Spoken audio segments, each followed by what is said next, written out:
Starting from that point, ये convoy मैं आपको ऊपर दिखा देती हूँ पूरा। ये अभी वेट कर रहा है, इसमें जा रहे हैं हम लोग।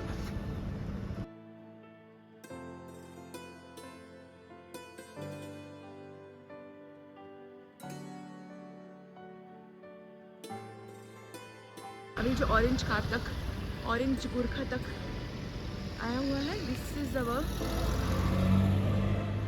Convoy, so we are all waiting.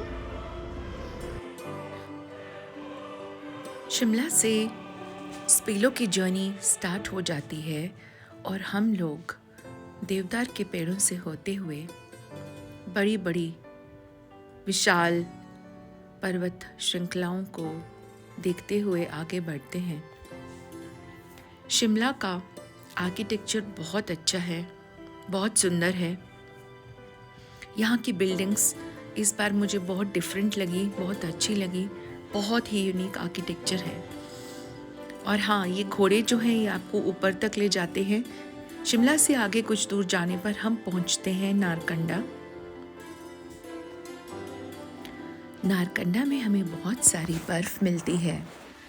सड़क के दोनों साइड हमें बर्फ़ देखने को मिलती है और लगातार ही हमारे साथ देवदार के बड़े बड़े पेड़ साथ साथ ही चलते हैं और सुंदर सुंदर वादियाँ एक के बाद एक हमें दिखाई देती हैं। वो वादियों को देखकर हम सब बहुत खुश होते हैं और उसके पीछे हमें बहुत बड़े बड़े बर्फ़ से ढके हुए पहाड़ दिखते हैं। ये भी हिमालय की कुछ चोटियों में से एक है। आप जिधर भी देखो कम से कम 360 डिग्री का व्यू मुझे बर्फ़ से ढकी हुई चोटियों का दिख रहा था और छोटी छोटी पहाड़ियों पर बहुत ही सुंदर बिल्डिंग्स बनी हुई थी। इस बार ये नज़ारा बहुत ही खूबसूरत और सुंदर था। हम चलते ही जा रहे थे, बहुत बहुत पड़ावों पे हमने देखा बहुत सुंदर सुंदर तरीके से पहाड़ियाँ बनी हैं, छोटी छोटी, जो कि बहुत बड़ी भी नहीं हैं, और उनमें बहुत सुंदर सुंदर घर थे। आगे चलते जाना ही हमारा काम था। रोड बहुत सुंदर था, बहुत अच्छी धूप निकली थी और एक के बाद एक बेहद सुंदर पहाड़ियाँ हम एनकाउंटर कर रहे थे। बहुत से कलर्स हमें नज़र आ रहे थे, पहाड़ियों के अलग अलग कलर्स और बहुत सुंदर सुंदर बिल्डिंग्स जिनके बहुत ही खूबसूरत आर्किटेक्चर थे। देखकर बहुत अच्छा लगा। ये सारा रास्ता बहुत ही सुंदर है।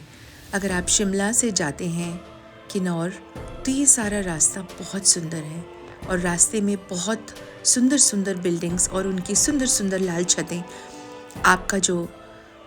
आपकी जो यात्रा है उसको और भी मनमोहक बना देते हैं। सारे पहाड़ जो हैं वो स्टेप फार्मिंग वाले पहाड़ हैं और जब उन पे आगे जाके हमने बर्फ़ गिरी हुई देखी तो वो और भी सुंदर लग रहे थे। हमारा काफिला चलता ही जा रहा था।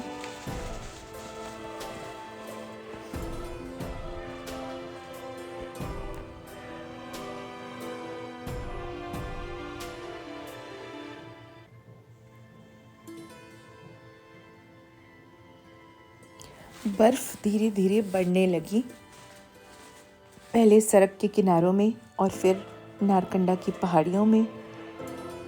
नारकंडा से आगे होते हुए हमने देखा कि सड़क पर पेड़ जो हैं वो और भी बड़े बड़े और लंबे होते जा रहे हैं। अब हम घने जंगलों के बीच में से भी निकलने लगे। बर्फ़ तो इतनी थी कि मानो पूछो ही मत कितनी बर्फ़ थी और कितने सुंदर सुंदर पेड़ थे, उनके अंदर से इतने सुंदर सुंदर नज़ारे दिख रहे थे। तो पूरा रास्ता बहुत ही सुंदर और बहुत ही प्यारा कट रहा था। सब लोग बहुत खुश थे, सब गाड़ियों में चलते जा रहे थे, सबकी यात्रा बहुत अच्छी निकल रही थी और अलग अलग साइज़ के पहाड़ियाँ और घर, होटल हमें दिखते रहे रास्ते में। तो ये सब अपने आप में ही बहुत सुंदर एक जर्नी थी। जर्नी का असली स्वाद, असली मज़ा मंजिल तक पहुंचने में नहीं होता, उससे ज़्यादा। अब बर्फ़ धीरे धीरे और बढ़ती जा रही थी और हम लोग भी जैसे जैसे आगे बढ़ते जा रहे थे, बर्फ़ भी ज़्यादा हो रही थी, ठंड भी ज़्यादा हो रही थी और नज़ारे भी और ज़्यादा मनमोहक हो रहे थे। देखने से सामने के दृश्य बहुत सुंदर दिख रहे थे। अब आप देखिए, पहाड़ियों के बीच में से पूरा जंगल आपको नज़र आ रहा है और पूरे पहाड़ पर सफ़ेद बर्फ़ पड़ी हो, मानो किसी फिल्म का कोई सीन हो। बहुत सुंदर, बहुत ही ब्यूटीफुल रास्ता था। कैमरा में तो इतना नहीं दिख रहा है जितना असली में दिख रहा है, मगर मेरे लिए डिस्क्राइब करना बहुत मुश्किल है, क्योंकि जो मेरी आंखें देख पा रही हैं वो इस कैमरा में वो ये कैमरा नहीं देख पा रहा। उसमें इस कैमरा में वो सही से बयान करना मुझे नहीं लग रहा कि कोई जस्टिफिकेशन होगा। पहाड़ियाँ बहुत सुंदर थी, उसमें बहुत आकर्षक स्टेप फार्मिंग हुई थी और लोगों के प्यारे प्यारे घर थे। दूर तक देखने से जंगल भी नज़र आ रहे थे और देवदार के पेड़ भी। जहाँ देवदार के पेड़ नहीं थे वहाँ खेती बाड़ी हुई थी और घर बने हुए थे। तो ऐसा है शिमला, नारकंडा और ठियोग का मनमोहक सुंदर नज़ारा, जो कि आप देख ही पा रहे हैं कि कितनी सुंदर बिल्डिंग्स हैं, कितने सुंदर पहाड़ हैं।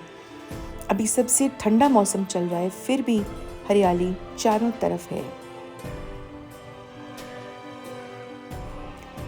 आगे बढ़ते हुए हम पहुंचे रामपुर शहर के पास।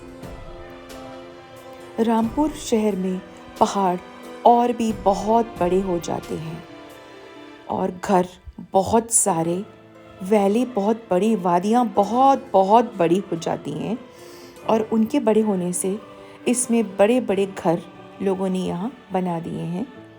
शिमला की पहाड़ियों से 4 गुना ऊंचे पहाड़ हमें रामपुर में देखने को मिले। रामपुर का नज़ारा और भी बहुत सुंदर था और भी कई तरीके के पेड़ वहाँ आ गए और बहुत ऊंची ऊंची सुंदर सुंदर मनमोहक पहाड़ियाँ नहीं बोलूँगी, पहाड़ देखकर हम लोग दंग रह गए। मैं तो रह ही गई। सब लोगों को ये यात्रा बहुत अच्छी लगी। पहाड़ों का साइज जैसे मानो बढ़ता ही जा रहा हो और घरों की ऊंचाइयाँ और बढ़ती जा रही हों। ऊंचाइयों ही ऊंचाइयाँ बढ़ती जा रही थी और घर जो थे वो और ऊपर, पहाड़ियों के और ऊपर दिखने लगे। हम चल रहे थे रास्ते में और हमारे साथ कुछ लोकल ट्रैफिक जैसे कि बसें भी थी, लेकिन इस पूरे एरिया में बहुत बहुत ज़्यादा लैंडस्लाइडिंग होती है। यहाँ पर बहुत सारे पत्थर गिरते हैं, इसलिए बहुत ध्यान से आपको इस साइड में आना होगा।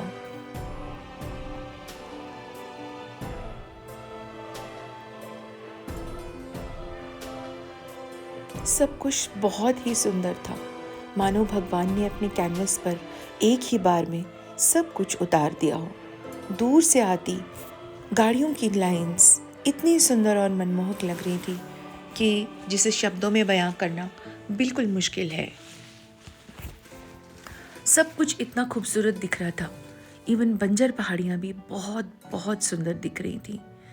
क्या रंग थे बंजर पहाड़ियों के, पेड़ों के, पत्थरों के, सूर्य और धूप के और न जाने किन किन चीज़ों के। मगर हाँ, वहाँ पर जंगल फायर्स भी लगी हुई थी। जो सूखी झाड़ियाँ हैं उसे आपस में टकराने से भी आग लगती है उन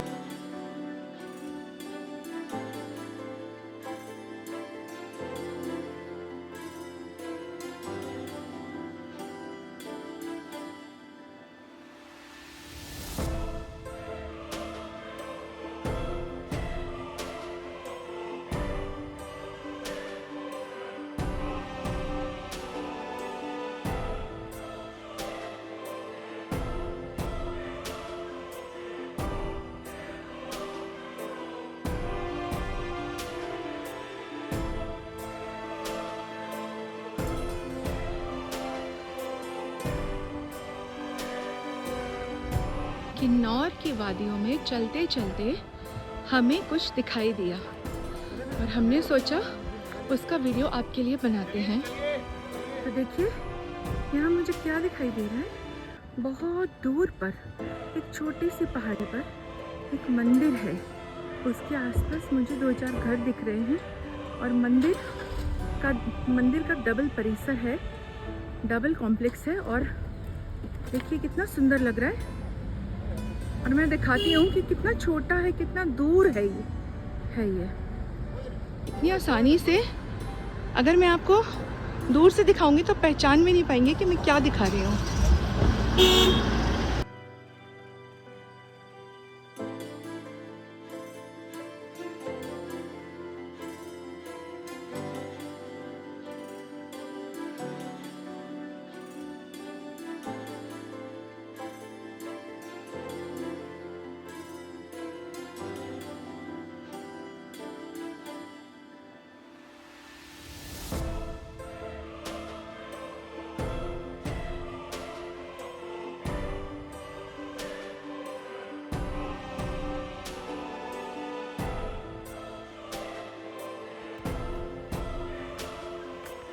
चलिए तो हम चलते ही जा रहे हैं आगे दोस्तों।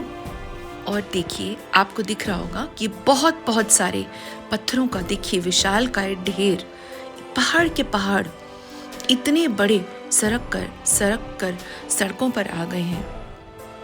दोस्तों आगे का वीडियो नेक्स्ट एपिसोड में, और आप मुझे कमेंट्स में ज़रूर बताइए कि क्या आप को लग रहा है कि आप हमारे साथ ट्रैवल कर रहे हैं, क्या आपको लग रहा है आप भी इस यात्रा को कर रहे हैं।